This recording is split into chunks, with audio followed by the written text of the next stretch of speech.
Hello friends, welcome back to my YouTube channel basic math teach. This is Mohammad Afzal. मेरे अपने YouTube channel basic math teach में आपका बहुत बहुत स्वागत है। मैं मोहम्मद अफजल और मैं आज जो है हम लोग एक क्लास एट का एक चैप्टर है जिसको कहते हैं युगपत समीकरण यानी दो चरों वाला समीकरण, दो चर पदों वाला समीकरण जिसमें अलग अलग दो चर पद होंगे यानी x और y होंगे, ये हम मान लेते हैं।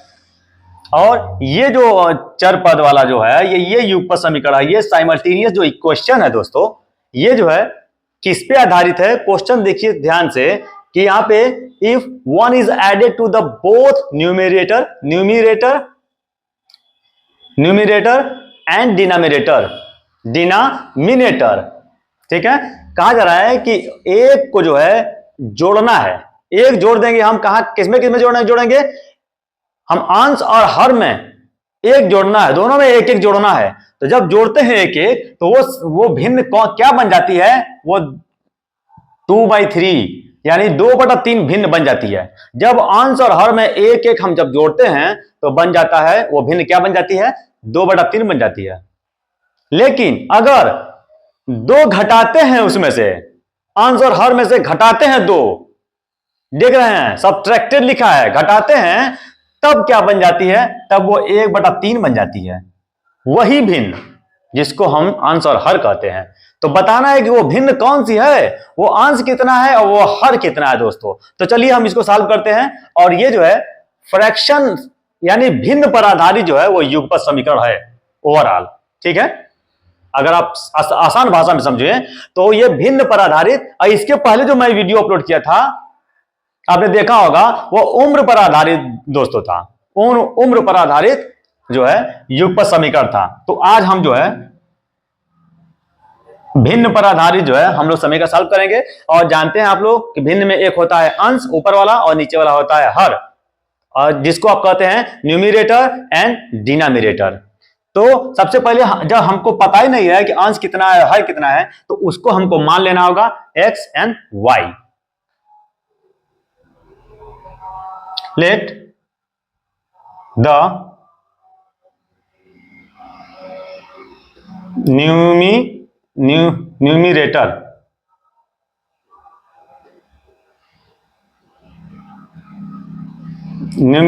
let the numerator and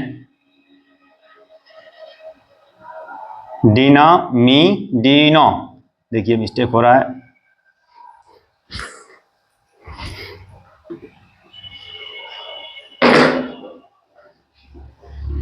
denominator फिर मिस्टेक हो रहा है, एनो चाहिए, ये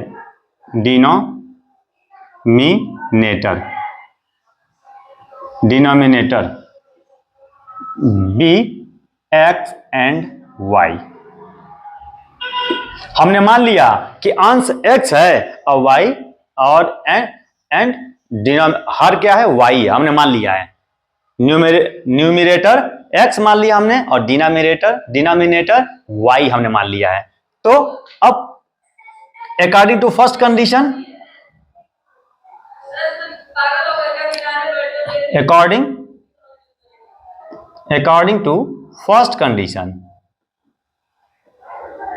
फर्स्ट यानी प्रथम शर्त के अनुसार क्या कहा जा रहा है कि एक प्लस किया जा रहा है। तो अब यहां फ्रैक्शन क्या होगा? x एंड y होगा ना।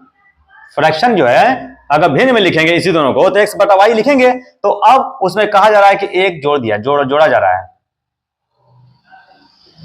तो जब एक जोड़ा जा रहा है तो भिन्न कितना हो जा रहा है? किसके बराबर? 2/3 के बराबर हो जा रहा है। ये हो रहा है, ठीक है।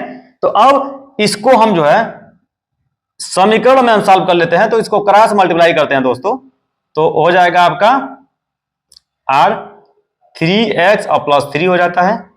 और फिर इस 2 का इसमें क्रॉस मल्टीप्लाई करेंगे तो 2y और -2 हो जाता है।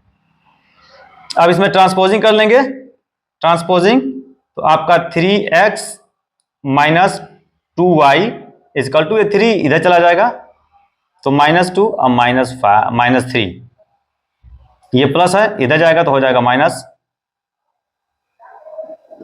ये प्लस था दोस्तों, मैं रॉन्ग लिख रहा था क्योंकि ये प्लस है ना तो प्लस ही रहेगा, अब -3।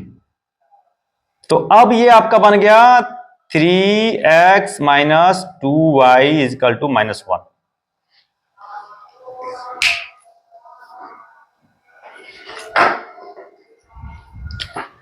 हमारा ये बन गया इक्वेशन,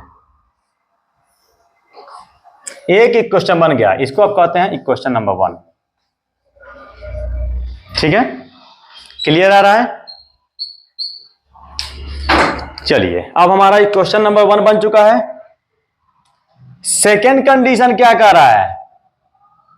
सेकेंड कंडीशन दूसरी शर्त के अनुसार क्या हो रहा है? अब दूसरी शर्त में कहा जा रहा है कि 2 घटाने पर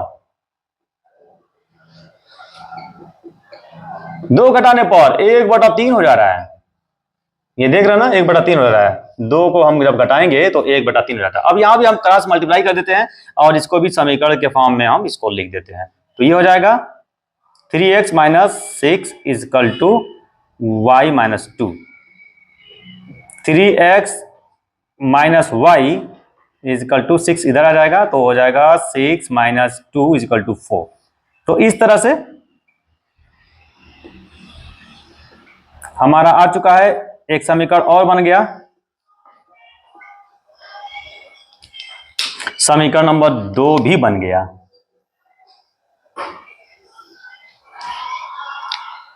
हमारा समीकरण नंबर 2 भी बन गया। 2 समीकरण हमारा बन गया। अब जब 2 समीकरण बन गया तो हम इसको युगपत समीकरण कहते हैं। और अब हम इस दोनों समीकरण को जब सॉल्व करेंगे किसी भी विधि से, 2 विधि आप जानते हैं, एक एलिमिनेशन मेथड होता है और एक जो है सब्स्टिट्यूशन मेथड होता है, यानी प्रतिस्थापन विधि होता है, और एक जो है उन्मूलन विधि द्वारा होता है। तो अब हम दोनों समीकरण को सॉल्व करेंगे तो हमारा एक x और y का जो आंसर आएगा वही हमारा फ्रैक्शन होगा, यानी अंश और हर होगा। ठीक है, तो चलिए इसको हम सॉल्व करते हैं।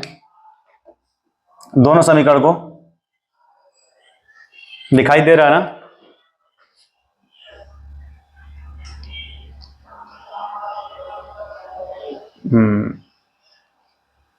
चलिए दिखाई दे रहा है।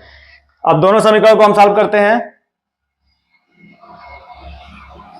3x - 2y इजकल टू -1,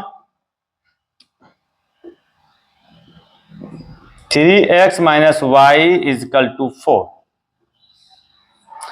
तो यहां पे जो है समीकरण 1 और समीकरण 2 दोनों को हम क्या करेंगे? घटाएंगे। चलिए घटा देते हैं। तो जब दोनों को घटाएंगे तो यहां 3 कैंसिल हो जाता है और ये जो है एक प्लस और एक माइनस होता है तो -y आ जाता है।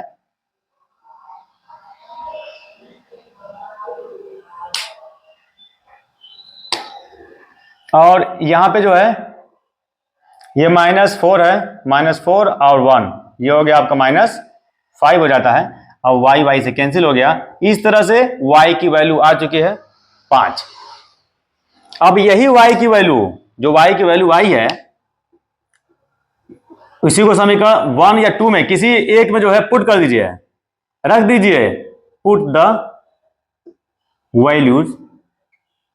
Value of y in equation 1। मान लीजिए हम 1 में रख रहे हैं तो आपका पहला समीकरण क्या है?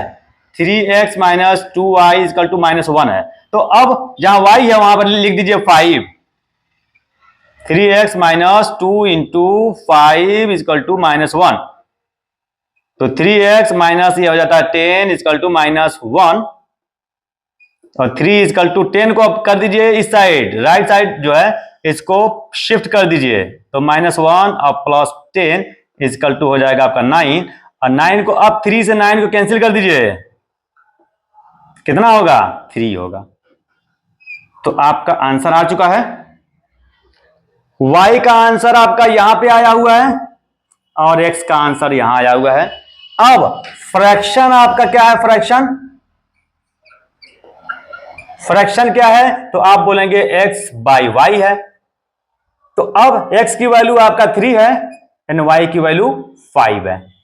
तो this is the answer, this is your answer. इस तरह से आपका क्या पूछा गया है लास्ट में कि भिन्न क्या होगी, भिन्न ज्ञात करो, तो हमारा भिन्न जो है आ चुका है x और y के रूप में जो है हमारा। अब ये क्वेश्चन कंप्लीटली सॉल्व हो गया है।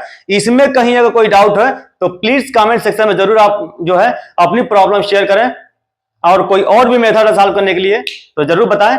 हमने यहां पे जो है कौन सा मेथड सॉल्व किया है, एलिमिनेशन मेथड सॉल्व किया है। एलिमिनेशन मेथड हमने यूज किया है इस साइमल्टेनियस क्वेश्चन को सॉल्व करने के लिए, ठीक है। सब्स्टिट्यूशन मेथड नहीं हमने यूज किया है, ठीक है। तो ये क्वेश्चन जो है कंप्लीटली सॉल्व हो गया है।